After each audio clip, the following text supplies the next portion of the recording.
Pues una serie de acontecimientos que son de vital importancia en la vida de un creyente, ¿no? Como es la muerte de Jesucristo, ¿no? Nosotros creemos que el Señor Jesucristo murió. Amén, hermanos. Los musulmanes no lo creen. Los musulmanes dicen que Jesús se desmayó, lo dice el Corán, que lo metieron en una tumba 72 horas, a los 3 días como que volvió el hombre a recuperar fuerzas, movió la piedra de 5.000 kilos, le metió una paliza de 16 soldados romanos y le hizo creer al mundo que había resucitado. Pero nosotros sabemos que eso es falso. Y una mentira no se convierte en una verdad por mucho que lo repitas. La Biblia dice que el Señor Jesucristo murió. Literalmente murió. Si un médico hubiera ido, hubiera tomado los signos vitales de Jesús, hubiera declarado categóricamente que este hombre está muerto. No hay riego sanguíneo, no hay presión arterial, no hay latido en el corazón. Este hombre está literalmente muerto. Y estuvo 72 horas en esa condición. Claro, no voy a explicar lo que pasó en esas 72 horas porque su cuerpo estaba muerto, pero el alma y el espíritu siguen vivos. Y la Biblia nos dice que hubo toda una actividad muy interesante en el mundo espiritual durante esos 3 días. A los 3 días, efectivamente, resucitó. Parece que nadie recordaba que él había dicho que resucitaría. Solamente una mujer. Es que las mujeres tienen mucho más memoria que los hombres. ¿Ah, que sí? Es verdad. Tú me dijiste, yo te dije, ¿cuándo te dije? Tú me dijiste, ¿eh? Una mujer se acordaba que él había dicho en vida, yo resucitaré al 3er día. Y se fue muy, muy temprano en la mañana. Pero como yo siempre he dicho que al Señor no le vamos a ganar en nada, cuando ella llegó pensando que todavía la piedra estaba allí, pues resulta de que ya el Señor hacía mucho tiempo que había resucitado. Ella comenzó a llorar porque se dio cuenta de que la tumba estaba vacía. Y de ahí viene lo que no llores como una magdalena, ¿no? Ella se dio cuenta de que la tumba estaba vacía, fue al lugar donde estaban los discípulos reunidos y les dijo, el Maestro ha resucitado y yo me he encontrado con él, yo he vuelto a verlo, yo he hablado con él. Los discípulos no lo creían, pero efectivamente eso fue lo que sucedió. Al 3er día el Señor Jesucristo resucitó y esa tumba se puede visitar hoy en día y está vacía, ¿sí? Ahora, lo que para nosotros es normal, prueba de ello que lo he dicho varias veces y nadie se ha inmutado, ni ha dicho amén ni nada, ¿no? Esto es algo impresionante. ¿O es que todos los días meten a una persona en una tumba y a los 3 días resucita? Esto es algo increíble. Esto no le ha pasado a nadie. Los musulmanes saben que Mahoma murió. Todos los líderes religiosos saben que sus líderes murieron. Pero nosotros sabemos que Cristo está vivo, porque Él resucitó al 3er día. Y como también he dicho en otras ocasiones, la piedra no se movió para que Él pudiera salir. La piedra se rodó para que pudiéramos entrar y ver que la tumba efectivamente estaba vacía, ¿no? Está 40 días con sus discípulos y a los 40 días asciende y dice antes de irse, me voy pero volveré otra vez. Y todo eso, muerte, resurrección y segunda venida, lo recordamos de una manera especial, tal día como hoy, con 2 elementos que todo el mundo conoce y que puede tener en su hogar, como es pan y vino. Y eso es lo que vamos a celebrar en esta mañana, la Santa Cena con pan y con vino, recordando el triunfo, la victoria del Señor Jesucristo y, cómo no, su segunda venida. Porque una generación vio su muerte, una generación vio su resurrección y otra generación verá su retorno, su venida, y espero que sea la nuestra. Espero que seamos nosotros los que veamos venir al Señor en una nube para estar para siempre con Él. También es un momento para examinarnos a nosotros mismos, ¿sí? Es un momento no para mirar los defectos de nadie, que hay algunos que son expertos, en siempre observar los defectos de los demás. Son, madre mía, tienen como una parabólica aquí. Mira lo que hizo, mira lo que dijo, mira cómo viene, mira cómo no viene. En fin, como a mí hace muchos años que me da igual lo que la gente haga, ¿no? Pero es un momento para examinarnos a nosotros mismos, para preguntarte cómo estás delante de Dios, no cómo te gustaría estar. ¿Cómo estás hoy delante del Señor? Hemos terminado un año, hemos empezado recién un año nuevo y mi relación con el Señor va más, nuestro ministerio está más fuerte hoy en día que nunca. Estamos realmente más unidos que nunca, vamos a por todas, tenemos claro que las cosas que teníamos que superar en el 2024 no nos van a volver a perseguir ni a atormentar en el 25, tenemos todo eso claro, hay que hacer un balance, hay que ser honestos y realistas y decir, bueno, ¿cómo está mi vida delante de Dios? ¿Cómo está la iglesia? ¿Cómo está la congregación? Sí, hemos crecido numéricamente, eso es evidente, hay que ser ciego para no reconocerlo, pero en cuanto a calidad, en cuanto a nivel espiritual, en cuanto a talla espiritual, ¿hemos crecido también? ¿O simplemente hemos crecido, digamos, externamente y internamente estamos igual o peor? Yo creo que es muy importante que en esta mañana tú te preguntes, oye, ¿mi relación con Dios cómo está? Porque se supone que todos tenemos una relación con Dios, personal, ¿sí o no? Pues todo eso ahora y aquí es el momento de preguntarnos cómo estamos delante del Señor. Y si por casualidad, no lo sé, pero si por casualidad hubiera aquí en esta mañana hermanos o miembros de la misma familia que por lo que sea se pelearon, se enfrentaron, se dejaron de hablar, ahora es el momento de solucionar todo eso para poder tomar dignamente del pan y del cuerpo de Cristo. Y si alguien que dice, bueno, pero a mí eso no me puede pasar, bueno, permíteme que ponga mi ejemplo. Nosotros estuvimos 10 años sin hablarnos, mi hermana y yo. 10 años. Me colgó un día el teléfono y me dijo, ahí te quedas. Hasta que un día, fíjate tú dónde, en el funeral de mi madre, enterrando yo a mi madre, allí se produjo la restauración. ¿Qué te parece? Entonces, a todos nos puede pasar que nos hemos enfrentado con una esposa, con un hijo, con un marido, con un hermano. A todos nos ha pasado en la vida, a todos. Pero todo tiene solución. Mi madre decía, todo en la vida tiene solución menos la muerte. Era un refrán de las mujeres de antes, ¿no? Decían, todo tiene solución menos la muerte. Bueno, pues si hay algo que restaurar o perdonar, ahora es el momento de hacerlo. Amén, hermanos. Yo voy a hacer algo y después te voy a pedir si tú quieres, si tú quieres. Nadie se sienta obligado ni comprometido a hacerlo. Yo voy a hacer algo que después le voy a pedir que al que quiera hacer, que lo haga. ¿Me dais permiso para decir esto? Pero si no sabéis lo que voy a decir. Si yo os he ofendido, si yo he hecho o dicho algo que ha sido incorrecto y te ha causado dolor o tristeza, yo públicamente os pido perdón a todos vosotros. Tanto a los hermanos del puerto, como a los hermanos de Santa Cruz, como a todos los que nos están viendo ahora. Creo que esto se está retransmitiendo en directo y este culto se está grabando y después lo vamos a retransmitir indiferido y lo van a ver miles y miles y miles de personas por todo el mundo. Así es que te animas al que está a tu lado, detrás, delante, decirle, oye, si te he ofendido, si te he hecho algo malo, te quiero hoy pedir perdón. No sé, como tú quieras, como tú veas. Yo no miro a nadie, Yo no miro a nadie.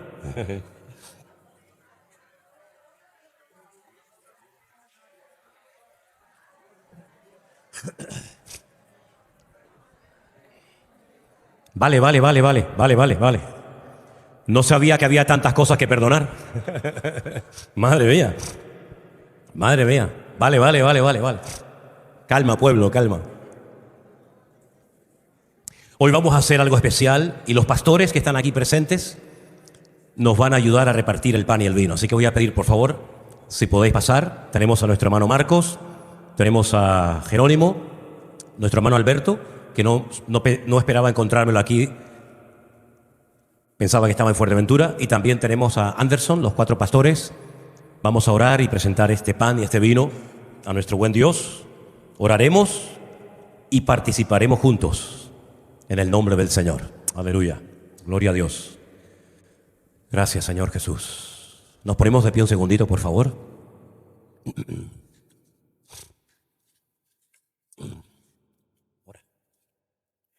Bendito Padre Celestial, te damos gracias, Señor. Gracias por tu presencia. Gracias por darnos la oportunidad, Señor, de podernos reunir tantos hermanos el día de hoy, Señor, con un objetivo, Señor, para darte a ti toda la gloria y toda la honra, Señor. Para recordar, Señor, que tú diste tu vida por cada uno de nosotros y todo por amor, Señor. Pero que resucitaste y estás a la diestra de Dios Padre intercediendo por nosotros, Señor. Permite que podamos participar, Señor, de este vino, de este pan, Señor, dignamente, Dios mío, Señor. Que seas tú perdonando, Señor, nuestras faltas, nuestros errores, nuestros pecados, nuestros malos pensamientos, Señor. Gracias por este momento, Señor, y lo compartimos con acción de gracias. En el nombre de Jesús. Amén. Amén. Amén. Los hermanos van a comenzar a repartir la copita, trocito de pan, la recoges y esperamos todos después a participar todos juntos. ¿Os parece, hermanos? Gloria a Dios. Mientras tanto, voy a leerles unos versículos de la Biblia que nos vienen muy bien para esta hora. El apóstol Pablo le escribe a los hermanos de la iglesia de Corinto y les dice: al anunciaros esto que sigue, no os alabo, porque no os congregáis para lo mejor, sino para lo peor. Pues en primer lugar, cuando os reunís como iglesia, oigo que hay entre vosotros divisiones, y en parte lo creo. Porque es preciso que entre vosotros haya disensiones, para que se hagan manifiestos entre vosotros los que son aprobados. Cuando se reúnen, esto no es comer la cena del Señor. Porque al comer cada uno se adelanta a tomar su propia cena y uno tiene hambre y el otro se embriaga. Pues, ¿no tenéis casas donde podáis comer y beber? ¿Menospreciáis la iglesia de Dios y avergonzáis a los que no tienen nada? ¿Os alabaré en esto? Dice, en esto no os voy a alabar. De manera que cualquiera que coma o beba de este pan indignamente será culpado porque ha participado indignamente de la sangre del Señor. Por tanto, miren qué interesante, ¿no? Creo que lo tenéis por ahí. Pruébese cada uno a sí mismo y coma así del pan y beba de la copa. Porque el que come y bebe indignamente, sin discernir el cuerpo del Señor, juicio come y bebe para sí. Esto es muy interesante lo que voy a leer ahora. Por lo cual hay muchos enfermos y debilitados entre vosotros, y muchos duermen. Por todo lo que viene diciendo, ¿no? Esta es la causa, esta es la razón. Este es el verdadero motivo de tanta enfermedad, de tanta debilidad, de tanta muerte. Por eso nos tenemos que examinar a nosotros mismos para que no seamos juzgados. Mas siendo juzgados somos castigados por el Señor para que no seamos condenados con el mundo. Así que, hermanos míos, cuando os reunís para comer, esperaos los unos a los otros. Si alguno tuviere hambre, come en su casa, para que no os reunáis para juicio. Las demás cosas las pondré en orden cuando yo fuere. El motivo principal de estas palabras de Pablo a esta congregación de Corinto era poner en orden la iglesia. Qué bonito cuando una iglesia está en orden, cuando todo está bien unido, ¿verdad? Todos están bien compenetrados, cada uno sabe cuál es su sitio, lo que tiene que hacer, lo que no tiene que hacer, ¿verdad? Pero qué tragedia, qué tristeza, qué dolor cuando la iglesia, que tiene que ser un ejemplo de orden, de obediencia, de santidad, es un caos, ¿verdad? Y hay divisiones como las había en la iglesia de Corinto.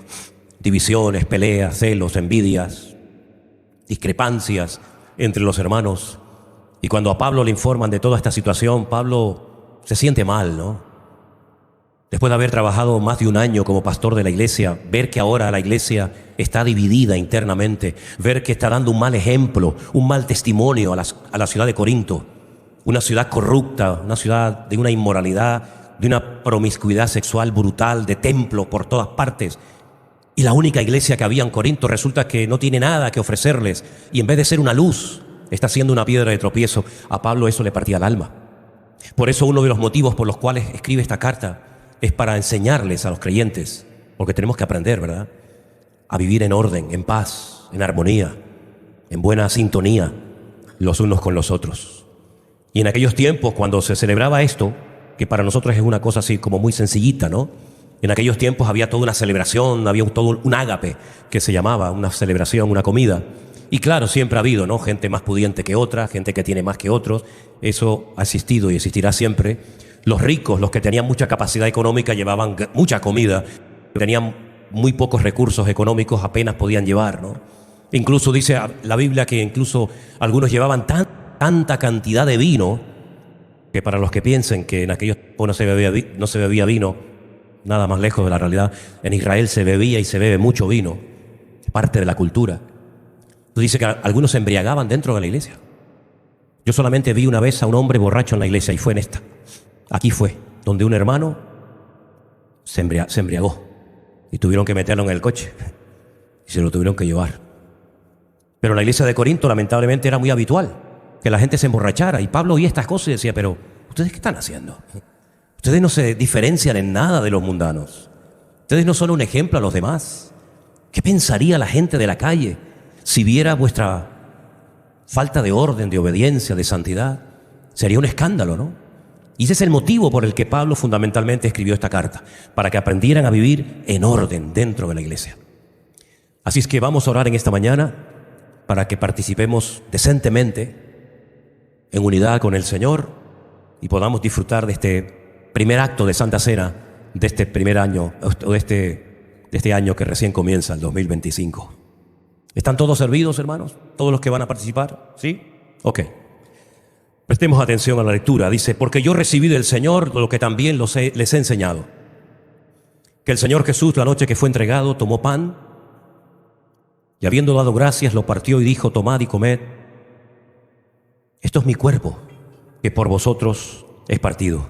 Haced esto en memoria de mí. Participamos juntos en esta mañana de este pan, hermanos.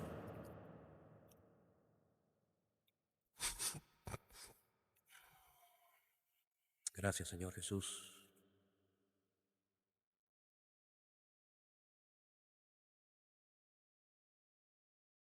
Gracias, Señor Jesús. Gracias, Señor. Asimismo, tomó también la copa después de haber cenado, diciendo: esta copa es el nuevo pacto en mi sangre. Haced esto todas las veces que la bebiereis en memoria de mí. Así pues, todas las veces que comiereis de este pan y bebiereis de esta copa, la muerte del Señor anunciáis, hasta que Él venga. Participamos juntos de la copa. Aleluya.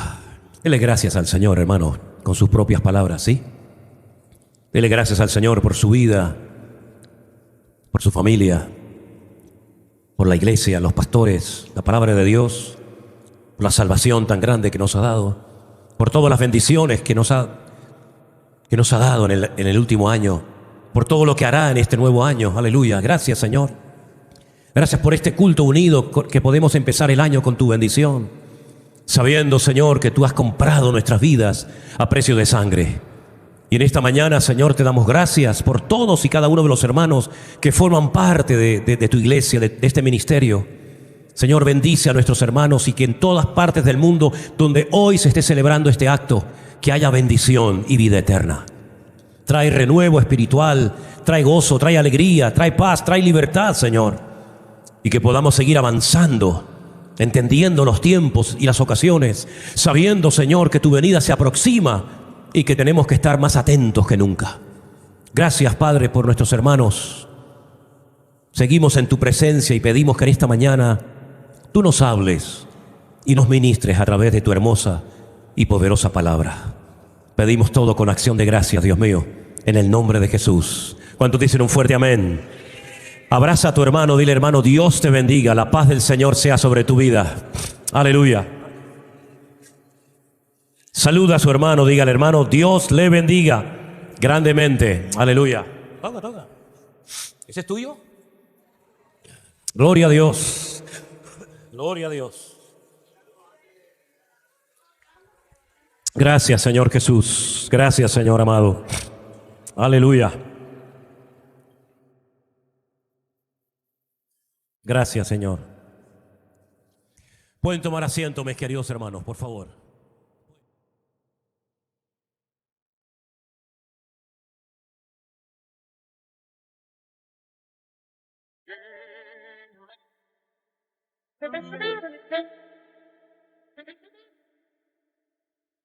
Gloria a Dios.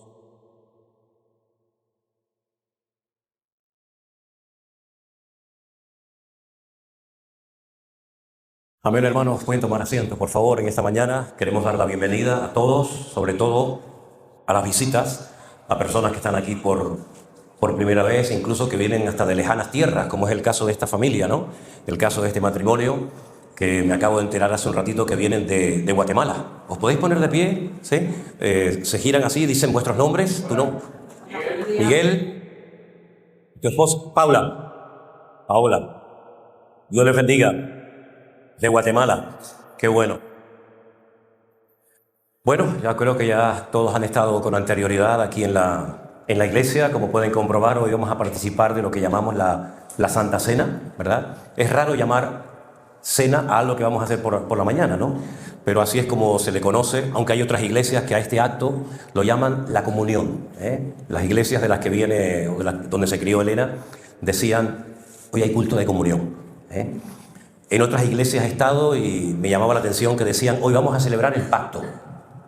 Es decir, que depende a donde uno vaya, pues como uno se tiene que adaptar siempre al sitio donde va, pues utiliza el término que ellos utilizan, ¿no? Nosotros vamos a participar de la Santa Cena y para que todos lo sepan, y simplemente es cuestión de recordarlo, este es un momento muy importante en la vida de un creyente, en la vida de una iglesia, porque en este momento se recuerda de una manera especial. No es que no se pueda recordar en otro momento del día o del mes o del año, pero especialmente nosotros como iglesia el primer domingo de cada mes solemos participar de la Santa Cena. Quisiera hablar en esta mañana de algo que nunca tenemos que perder, y es nuestra libertad en Cristo Jesús. Pablo llama a la libertad del creyente la libertad gloriosa del Hijo de Dios, la libertad maravillosa que tenemos en Cristo Jesús nuestro Señor. Juan capítulo 8, a partir del verso 31, palabras del Señor Jesucristo, y dice lo siguiente: dijo entonces Jesús a los discípulos que habían creído en Él: si vosotros permaneciereis en mi palabra, seréis verdaderamente mis discípulos, y conoceréis la verdad, y la verdad os hará libres. Le respondieron: linaje de Abraham somos, jamás hemos sido esclavos de nadie.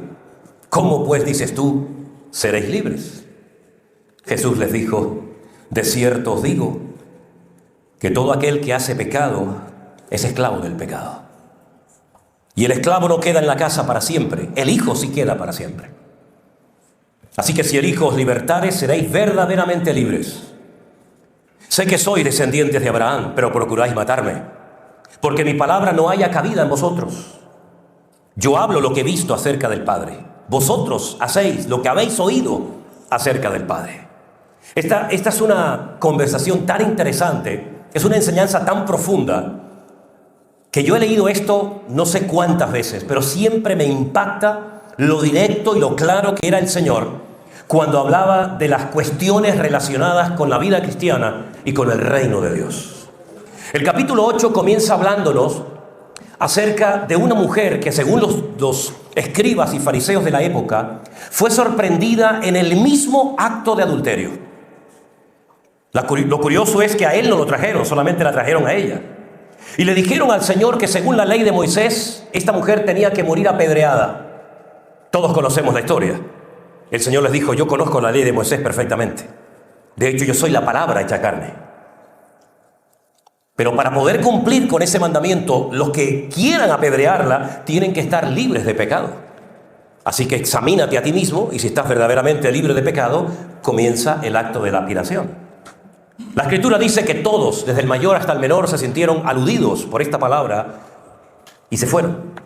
Finalmente el Señor le dijo: mujer, los que te condenaban han desaparecido, yo tampoco te condeno, levántate, ve en paz, pero no peques más. No vuelvas otra vez al mismo pecado que cometiste. Conociendo esto, Jesús comienza a hablar con las personas que estaban allí. Gente que creía en Él, gente que lo rechazaba, escribas, fariseos, es decir, con los profesionales de la religión.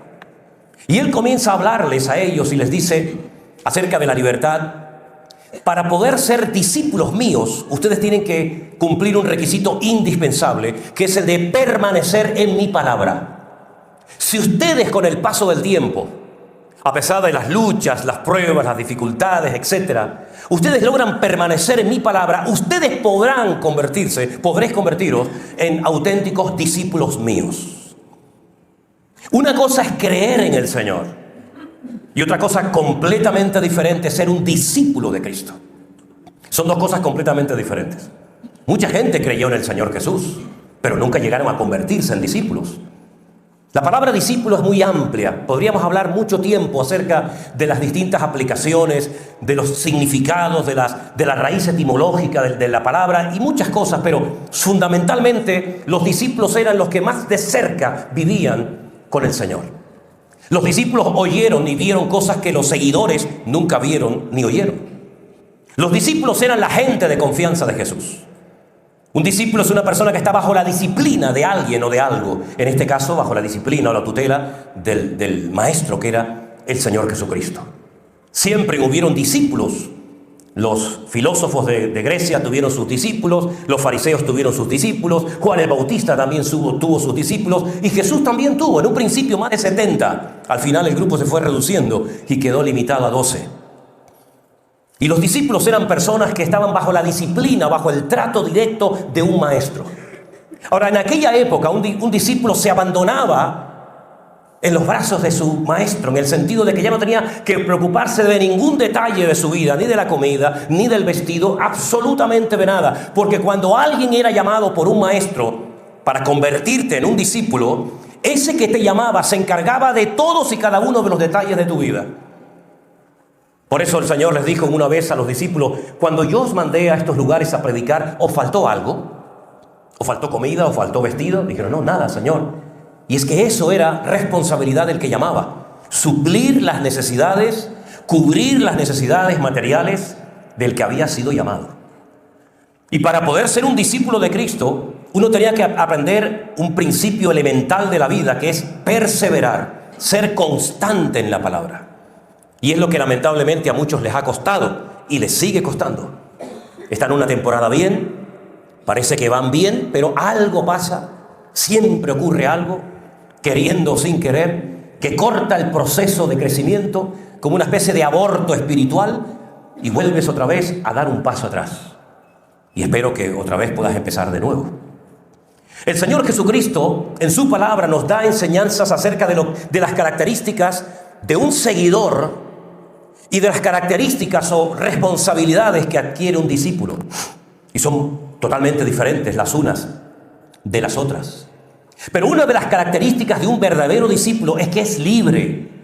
Porque al conocer la verdad en sí misma produce la liberación de tu vida.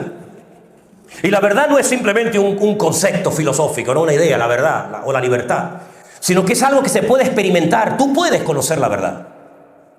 Tú puedes experimentar una libertad que te va a acompañar el resto de tus días, y espero que así sea. Porque la libertad, tema del cual quiero hablar en esta mañana, es uno de los resultados de mi posición en Cristo. Si yo estoy en Cristo, si yo persevero en Cristo, yo ya conozco la verdad y la verdad directamente me hace libre. Nadie me puede quitar mi libertad en el Señor. Ahora, si tú te metes, por ejemplo, en internet y navegas por ahí, por Google, etcétera, te vas a encontrar 1000 ideas y conceptos diferentes en cuanto al tema de la libertad. Incluso algunos han llegado a decir que uno no es verdaderamente libre si no es capaz de hacer lo que a uno le da la gana. Y la Biblia aclara este concepto erróneo acerca de la libertad. Porque libertad no es hacer todo lo que se me viene a la cabeza. No es dar rienda suelta a mis impulsos carnales o emocionales. La libertad no depende de lo que haga, sino de lo que soy, repito, de mi posición en el Señor. Y si yo estoy en Cristo y estoy en la verdad, yo soy verdaderamente libre. Y no hay peor esclavo que el que se cree ser libre y no lo es. Ahora, ¿de qué somos libres según la palabra de Dios? Somos libres de toda condenación. El mismo apóstol Pablo, cuando le escribe una carta a la iglesia de Roma, en el capítulo 8, que es un capítulo impresionante, yo les recomendaría que de vez en cuando lo leyeran, y si pueden, apréndetelo de memoria, que te va a venir muy bien. El capítulo empieza diciendo: ahora pues, ninguna condenación hay para los que están en Cristo Jesús. Los que ya no andan conforme a la carne, y ahí comienza a describir cómo tiene que andar una persona libre de toda condenación. Una persona que es guiada por el Espíritu de Dios, ¿verdad? Capítulo, ya digo, maravilloso. Somos libres de toda condenación. No hay nada que nos separe, no hay nada que nos excluya de la presencia del Señor. ¿Sabe lo que era decir esto en aquellos tiempos, hermanos? Hoy en día para nosotros es normal decir que como creyente estoy libre de toda condenación. Pero en aquellos tiempos, por la más mínima tontería, ya quedabas excluido de la presencia de Dios. Pasabas por un lugar donde estaban enterrando a una persona, quedabas contaminado, ya no podías entrar al templo. Estabas con el periodo de tu menstruación, ya estabas impura, no podías entrar al templo.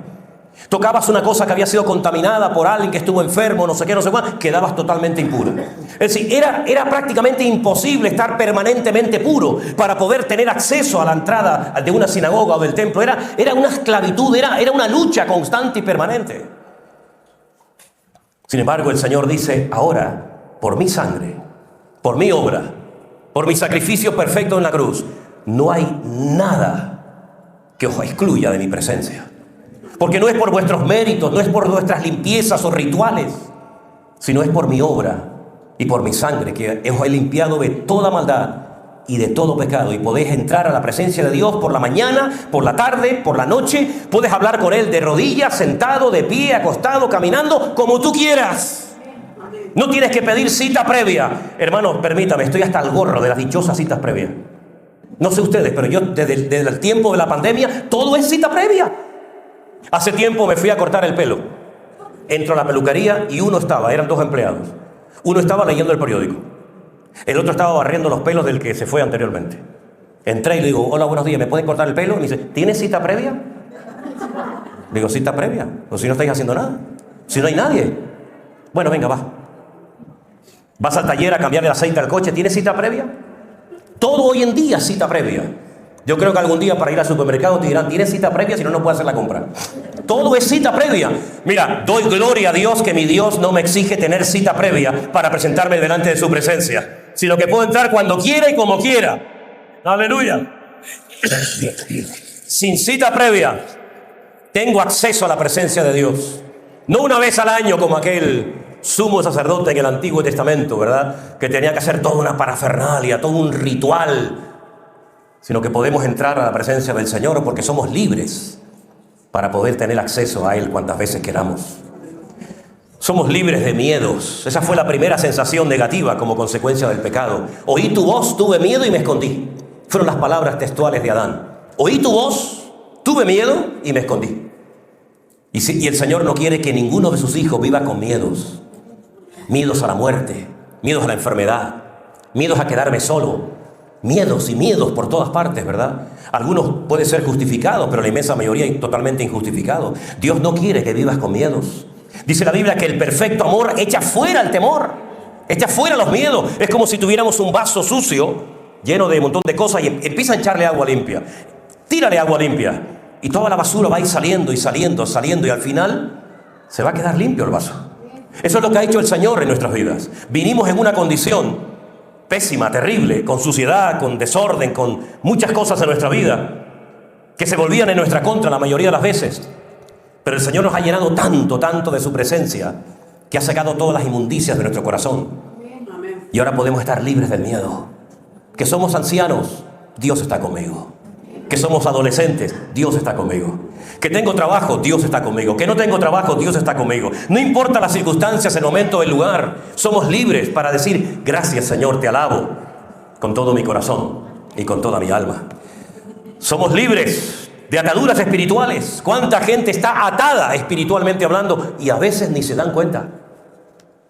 ¿Se acuerdan ustedes aquella mujer en aquella sinagoga que dice que estaba encorvada? De ninguna manera se podía enderezar porque tenía espíritu de enfermedad. Hasta que el Señor la vio y la llamó y le dijo, mujer, ven, a partir de hoy quedas libre. Traigo libertad a tu vida. Eres libre de este azote, de esta enfermedad. Y dice que se enderezó y comenzó a glorificar a Dios. ¿Por qué no glorificaba a Dios? Porque su condición se lo impedía. Estaba más pendiente de su condición que de dar honra y gloria al Señor. Pero el Señor, en cuanto pone en orden, en cuanto endereza su vida, automáticamente comienza a glorificar al Señor.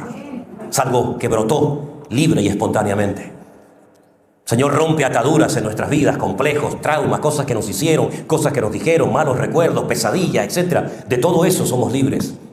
Pero algo que a Pablo le llevó bastante tiempo tratar de explicar, no solamente a los romanos, a los gálatas, en el concilio de Jerusalén, y creo que lo dejó muy claro, es que somos libres de la ley. Porque la ley, con sus rituales, con sus fiestas, con sus ceremonias, con sus cientos y cientos y cientos de mandamientos, de preceptos, de estatutos, era un yugo y era un medio para llevar a la gente a Cristo. Y si la ley no le llevaba a la gente a Cristo, no sirve para nada, era una auténtica atadura. Era un infierno vivir bajo la presión constante y permanente de la ley. Siempre había algo que infringía, siempre había algo que hacías mal, siempre era una condenación permanente sobre tu vida. Pero Pablo dice que ahora somos libres de la ley. Y él se remonta a los tiempos del patriarca Abraham, cuando dice que Abraham fue justificado, fue declarado inocente delante de Dios, sin hacer obras de la ley, sino por la fe. Moisés no había nacido, la ley no existía, sin embargo Abraham ya había sido justificado por la fe. Y dice Pablo, nosotros somos hijos de Abraham también por la fe. No tenemos que hacer y cumplir con un montón de exigencias y rituales y ceremonias para poder sentirme libre, no, sino que ya todo lo hizo Cristo por mí. Y ahora puedo ser libre completamente porque estoy en la verdad y la verdad es mi Señor Jesucristo. ¿Cuántos dicen amén? ¿Tú eres verdaderamente libre, hermano y hermana? ¿Eres verdaderamente libre? Yo te voy a decir dos cosas que muchas veces atan a la gente, y hablo a los cristianos, y muchas veces no somos conscientes de ello. Porque si el Señor nos ha hecho libres es para algo, y simplemente es para servirle. Amén. Así de claro. El Señor te ha liberado, te ha comprado, te ha redimido para que le sirvas. No para que seas un inútil, una oveja estéril, una estrella fugaz, como dice Judas, o una nube sin agua, sino para que seas una persona eficaz y útil en el reino de Dios.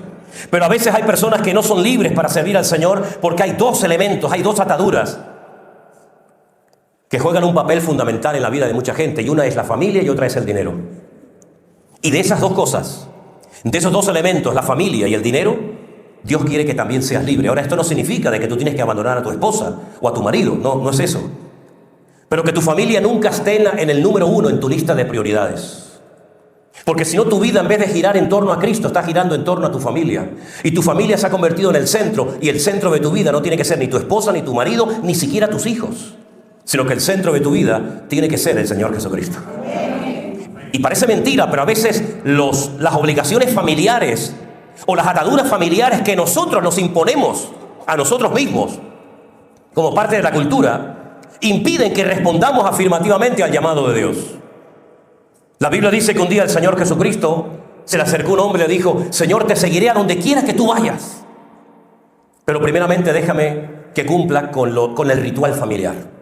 Déjame que primeramente entierre a mi padre. Y el Señor le dijo: los muertos son los que se dedican a enterrar a los muertos. ¿Cuántas personas perdieron la oportunidad en su vida de haberse convertido en un fiel discípulo de Cristo, pero la familia pesaba tanto, que les impidió soltar esas ligaduras y jugársela para servir al Señor? La familia es algo muy importante en la vida de un creyente, muy importante, por supuesto. Pero nunca un problema familiar tiene que impedirte servir al Señor. Es más, si en algún momento un aspecto familiar te impide servir al Señor, vas a tener que ser muy valiente y tomar una decisión muy drástica delante de Dios. Y es que los cristianos, un verdadero cristiano, si algo lo caracteriza, es que tiene que ser una persona radical. Un cristiano, si quiere ser un buen cristiano, tiene que ser una persona radical. Y si no eres radical en tus decisiones, difícilmente podrás llegar a ser un discípulo de Cristo. Pero el segundo aspecto que ata a mucha gente son los aspectos económicos. Por eso les voy a dar un consejo. No es un mandamiento bíblico, ni mucho menos, pero es simplemente un consejo. Si quieres ser verdaderamente libre en el 2025, paga todo lo que le debes a quien sea. ¿Alguien puede decir un amén chiquitito? Paga tus deudas lo antes posible, porque hasta que no pagues tus deudas no serás verdaderamente libre. No dependas de tarjetitas de plástico. Saco de esta y meto aquí. Saco de esta y meto allá. Esta es del 1 al 21, esta es del 21 al 31. Y así voy tapando agujeros, ¿no? ¿Sabes cómo se dice en hebreo pagar? Es que me llamó tanto la atención esto que digo, yo se lo voy a decir a los hermanos por si les interesa. ¿Sabes cómo se dice pagar en hebreo? Le shalem. Le shalem. ¿Y sabes qué es le shalem en hebreo? Aparte de pagar, estar en paz. Shalom viene de le shalem viene de shalom. Cuando tú pagas, estás en paz. Mientras no pagas, no tienes mucha paz, que digamos. Estás preocupado, ¿y cómo voy a pagar? ¿Y cómo no voy a pagar? Y ahora debo esto, y ahora debo lo otro. ¿Y a quién le pido? ¿Y a quién no le pido? Procura, si quieres ser libre 100% en el 2025, no deberle a nadie nada. Y si no puedes comprar algo, no lo compres, pero no te vuelvas a atar a deudas que te amargan la vida y te absorben tu tiempo y tu energía de tal manera que no tienes tiempo para otras cosas. Claro, si alguien se siente aludido en esta mañana, discúlpenme. Bueno, no me disculpen. No me disculpen. Yo no tengo que pedirle disculpas a nadie por decir esto, porque la Biblia dice: pagad a todos lo que debáis. Si usted tiene que pagar algo, antes de ir a un hermano a pedirle dinero, vaya a su aposento, cierre la puerta, póngase de rodillas, y tu Padre que te ve en secreto te recompensará en público. No se pueden ustedes imaginar la liberación tan grande que es decir: no le debo nada a nadie. Perdone, se me acaba de ocurrir ahora en la cabeza, si a alguien le debo algo aquí, que me lo diga. Porque capaz que estoy diciendo algo y me dice: sí, pero a mí no me pagaste aquella vez tal cosa. Dudo que yo le deba algo a alguien, sinceramente lo dudo. Yo nunca le he pedido dinero a nadie. Pero si fuera así, por favor recuérdamelo. Marco? De verdad, hermanos, para poder vivir en paz, váyase a la cama diciendo: gracias, Señor, no le debo nada absolutamente a nadie. Ahora, la libertad era algo muy apreciado en los tiempos bíblicos, porque no todo el mundo era libre. Recuerden ustedes que estaban viviendo bajo la opresión del Imperio Romano, y 3/4 partes de la población mundial de aquellos tiempos eran esclavos. Solamente había un 25% de la población que eran ciudadanos romanos, que eran libres. Y como ciudadanos libres no pagaban impuestos, tenían un montón de privilegios, pero el resto de la población eran esclavos de Roma. Y la Biblia nos enseña que la libertad era algo tan apreciado en aquellos tiempos, que cuando un día un apóstol de Cristo, el apóstol Pablo, dijo: yo soy libre, yo soy ciudadano romano, le dijeron: ¿tú eres ciudadano romano? Pero si para obtener la ciudadanía romana hay que pagar una cifra enorme de dinero. Y dice: pero es que yo no tuve que pagar nada, yo soy libre desde la cuna. Yo soy ciudadano romano desde la cuna, desde el día que nací. Se ve que su padre, en Tarso, le había prestado un favor grande al Imperio Romano, no sabemos cuál. Pero fíjense qué importante era el tema de la libertad, que hay un capítulo, el capítulo 21 del Éxodo, si lo quieren leer después, que habla acerca de cómo teníamos que tratar a la gente que era esclava. Por eso cuando el Señor Jesucristo le dice a sus discípulos, a los escribas y fariseos: el esclavo no permanece en la casa para siempre, el hijo sí se queda. Tú a tu hijo no le tienes que decir que se vaya. Bueno, en algunos casos sí, ¿no? Cuando tiene más o menos 35, 40 años, tienes que decir: hijo, ya está bien, ¿no? Pero en aquellos tiempos, según Éxodo 21, a los 6 años, los esclavos tenían que ser puestos en libertad. Léalo. A los 6 años de haberte servido, le tenías que dar la libertad. Bueno, ahí había todo un montón de leyes: si se había casado, si había tenido hijo, si no se quería ir. Eso es otro tema, ¿no? Pero los judíos sabían perfectamente de que ellos eran un pueblo diferente y no podían tener una persona esclavizada toda la vida. Nacían, vivían y morían como esclavos. Eso en Israel no se podía dar. Cada 6 años, y en el año de jubileo también, los esclavos tenían que ser puestos en libertad y empezar de cero. Empezar de cero. Y por eso ellos que conocían la ley, el Señor les dice: el esclavo no permanece en casa para siempre. Sabéis que tarde o temprano se va, pero el hijo permanece para siempre. Y ustedes han sido esclavos de la ley, ustedes han sido esclavos de la religión, ustedes han sido esclavos de vosotros mismos, pero el hijo, yo, si entro en una casa, permaneceré para siempre, y donde estoy yo, siempre habrá libertad. ¿Cuántos dicen amén? Así es que este tema de la libertad es algo tan interesante, porque uno ve, por ejemplo, en la Biblia esclavos famosos, ¿no? Por ejemplo, pienso en Agar. Agar era una egipcia que nació, vivió y murió como esclava. Abraham se fue de Egipto, pero un trocito de Egipto se le metió en la casa. Y la Biblia nos enseña que aunque quedó embarazada de su amo, de su dueño, que era Abraham, finalmente el Señor le dijo a través de su esposa: despídela, dile que se vaya, ella y el hijo, tu primogénito, Ismael. Abraham le sentó mal aquella palabra porque él amaba a su hijo. ¿Quién no ama al hijo? Pero hay cosas que tienen que ser expulsadas y echadas de tu vida lo antes posible para que puedas ser verdaderamente libre. Piensa durante el mensaje qué cosas tienes que echar de tu vida, de tu cabeza, de tu hogar, para que la paz y la libertad gloriosa de Cristo reine por fin en tu casa. A veces queremos meter en casa cosas que no tienen por qué estar ahí. ¿No dice la Biblia: por esto dejará el hombre a su padre y a su madre, y los dos serán una sola carne? No estoy hablando en contra de suegros ni de suegras, por favor, nadie me malinterprete. Pero lo que sí quiero decir es que espiritualmente no puedes seguir arrastrando un montón de cosas, de hábitos, de tradiciones y de costumbres, sino que tiene que llegar un momento en el que tienes que decir: yo me tengo que liberar de esto. Yo me acuerdo que mi madre siempre me decía, mi madre ya no vive, ya murió. Mi madre siempre me decía: no, ¿a dónde vas ahora? Voy a Argentina. No vayas. ¿Por qué, mamá? No, allí te van a matar, me decía. ¿A mí? Sí, a tu hija la van a secuestrar. Eso me decía siempre mi madre. Y me fui a Argentina y no me mataron. Y no secuestraron a Priscila. ¿Y a dónde vas ahora? No, ahora voy a África. Ay, a África, ¿pero para qué vas a África? Allí te van a comer los caníbales.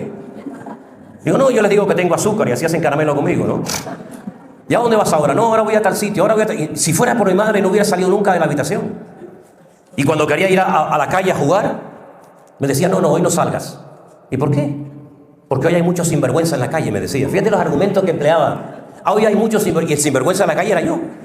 Yo era el sinvergüenza de la calle. No te juntes con aquellos que son malas compañías. Y las madres de aquellos decían: no te juntes con este, que este es un desgraciado. Si fuera por mi madre nunca hubiera salido de la casa. ¿Y cuántas veces, verdad, por quedar bien delante de un padre, de una madre, de un suegro, de una suegra, de un primo, de un sobrino, de quien sea, quedamos mal delante de Dios? Porque al fin y al cabo a quien tenemos que rendir cuentas, honrar y servir es a nuestro Dios, ¿verdad?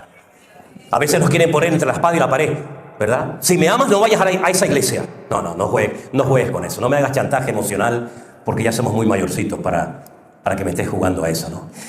Es interesante notar cómo Agar tuvo que ser expulsada y al momento vino la paz del hogar. Al momento.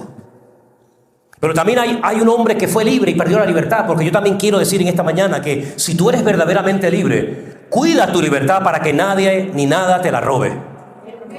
Hablo de José. ¿Se acuerdan de José? Qué joven tan feliz, qué juventud, qué adolescencia tan bonita, ¿no? Pero sus propios hermanos lo vendieron, aunque realmente lo querían matar. Y perdió su libertad temporalmente hasta que después el Señor lo liberó y lo restauró. Cuida tu libertad como un tesoro. No dejes que nada ni nadie te domine. Siempre he dicho, y lo creo con todo mi corazón, qué maravilla es levantarte por la mañana y no depender de ninguna sustancia, no depender de nada en particular, sino decir, soy libre y teniéndote a ti, lo tengo todo.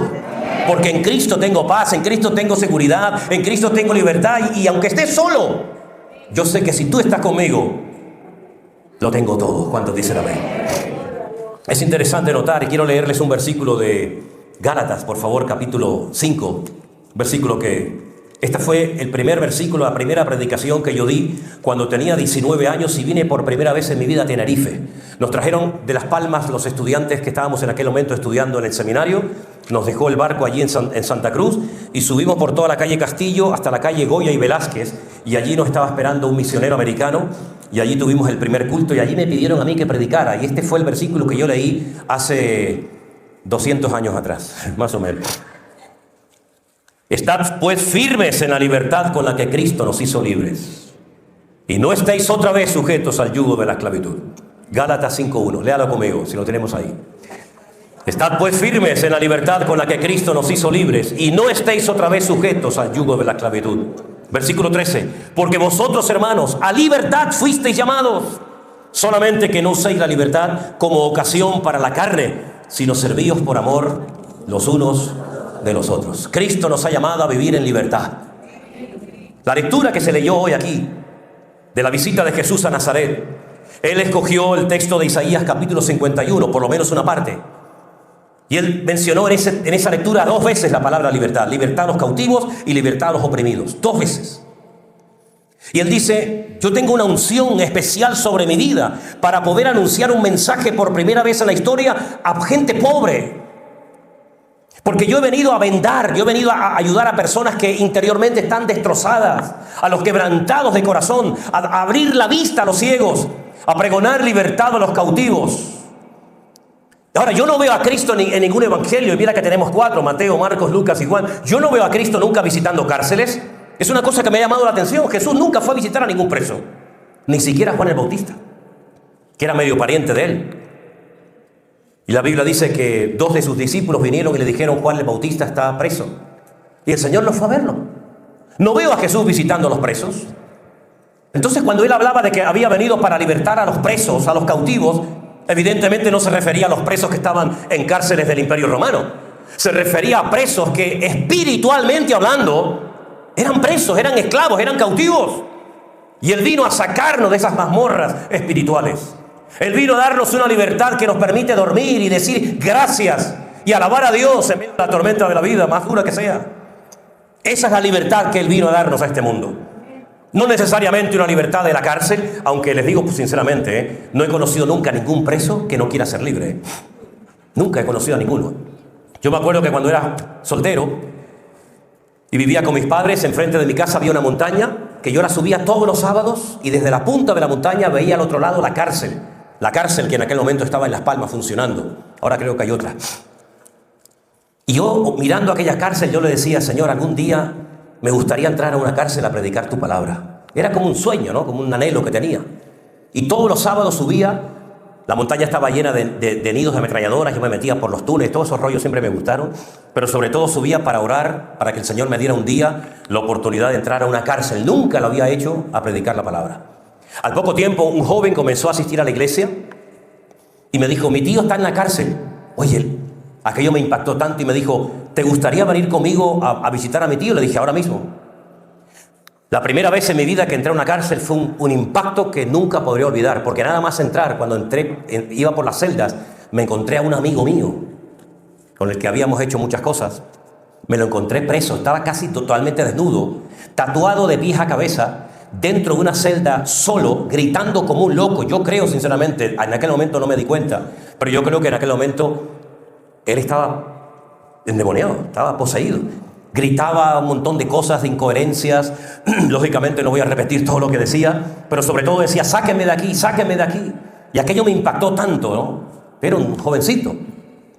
Finalmente fui a visitar al tío de este hermano, de este joven de la iglesia, y una de las cosas que me decía es que le llevara cosas.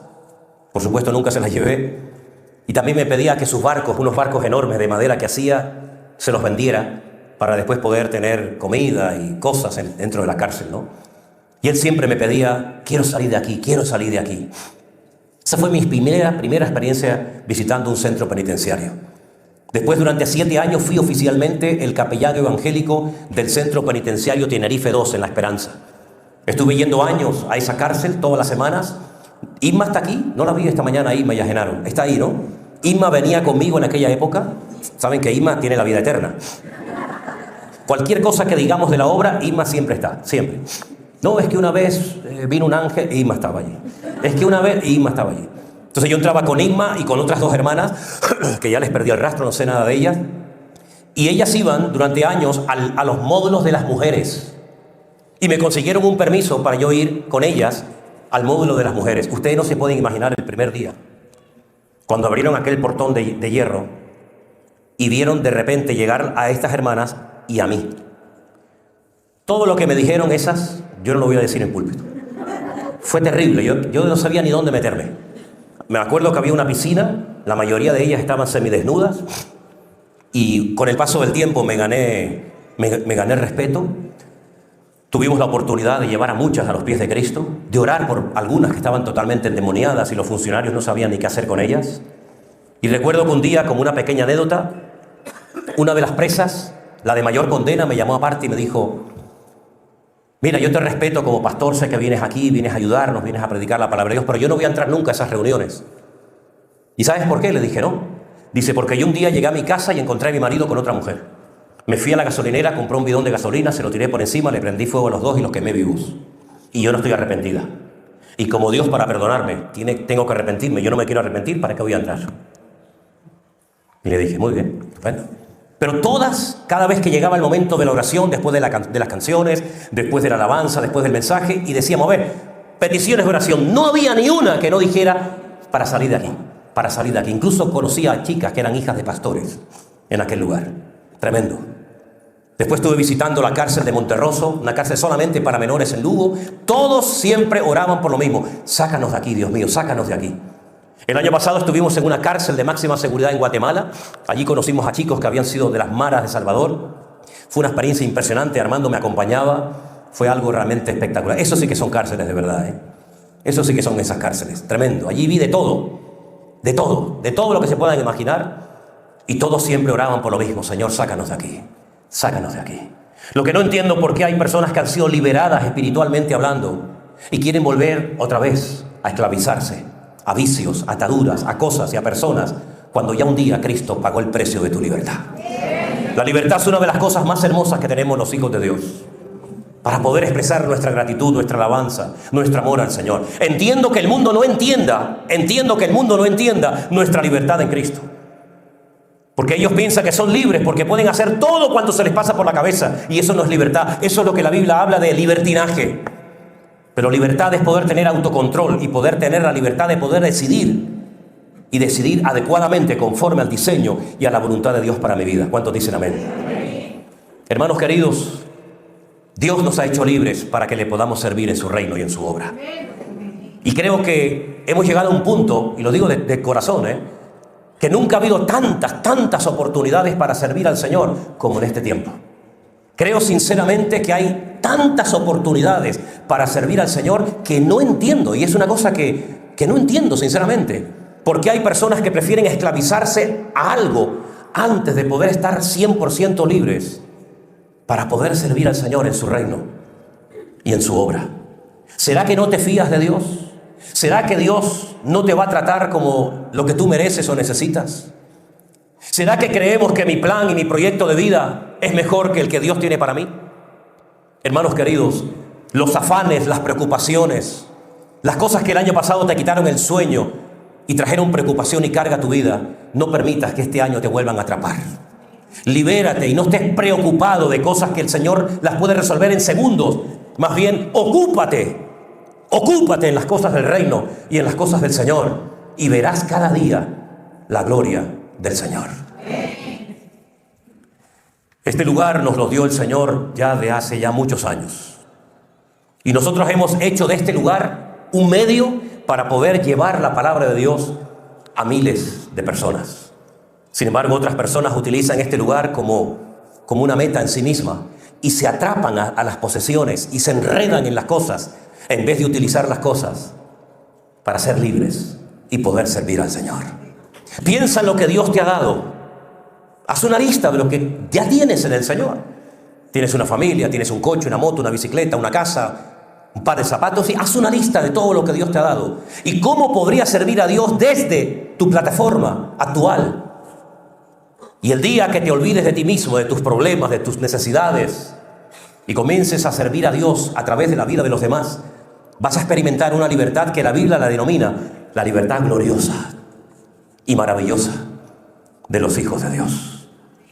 Podríamos hablar desde la teoría horas y horas acerca de este tema, pero te desafío a que este año vivas en una total y absoluta libertad, libre de ataduras, y puedas organizar tu vida y tu tiempo de tal manera que lo primero y más importante sea el Señor en tu vida. ¿Cuántos dicen amén? Cierra tus ojos en esta mañana, mi querido hermano y amigo, y piensa en este tema que hemos hablado en esta mañana: la libertad gloriosa de los hijos de Dios. ¿Tienes hoy esa libertad? ¿Eres verdaderamente libre? Dice la Biblia que algún día la creación, toda la creación, será libertada de la esclavitud, de la corrupción, a la libertad gloriosa de los hijos de Dios. La misma creación gime por ser libre, porque la creación se vio afectada por el pecado y ha quedado tocada, ha quedado dañada, lastimada. Pero algún día vendrá la gran liberación del planeta Tierra. Esa liberación que ya ha venido a tu vida, algún día todo ser viviente la experimentará. Conviértete en un vocero, en un pregonero de libertad. Y dile a la gente que conoces, a tus empleados, a tus familiares, a tus amigos, a tus vecinos, dile a tus compañeros de trabajo que hoy en día en este mundo enfermo, en este mundo que lo ha tergiversado todo, se puede vivir en una libertad maravillosa de noche y de día, permanentemente. Puedes ser libre. Aunque vemos que el mundo está enfermo y en caos y en crisis, tú puedes vivir en libertad, en paz, en armonía, con Dios, contigo mismo y con los demás. No dejes que nada ni nadie te robe el sueño ni la libertad de tu alma. Te damos gracias, Señor, porque tú has venido, como dice tu palabra, a traer libertad a los cautivos, vista a los ciegos y a sanar a los quebrantados de corazón. Si en esta mañana hay ciegos aquí, quebrantados en su espíritu, si en esta mañana hay esclavos, Señor, aquí entre nosotros, que puedan experimentar esa libertad que solamente tú ofreces, Señor Jesús. Gracias por este primer culto del año, donde podemos, Señor, darte la gloria y la honra y decirte gracias por todas las puertas abiertas y por todo el camino recorrido y por todas las bendiciones que hemos recibido en el año pasado. Pero ahora te pedimos, Señor, queremos ver más tu gloria. Queremos ver más de ti, Señor. Queremos conocerte y servirte cada día más profundamente, Señor. Con más devoción, con más pasión, con más integridad. Fortalece nuestras vidas, Señor, para que podamos ser un pueblo victorioso en ti. Gracias por mis hermanos. En tu nombre pedimos todo. Amén y amén. Pónganse de pie en esta mañana, mis queridos hermanos. Denle un abrazo a su hermano y dígale: hermano, Dios te bendiga. Disfruta de la libertad gloriosa de los hijos del Señor. Aleluya. Dios les bendiga, mis queridos hermanos. Que tengan un feliz día.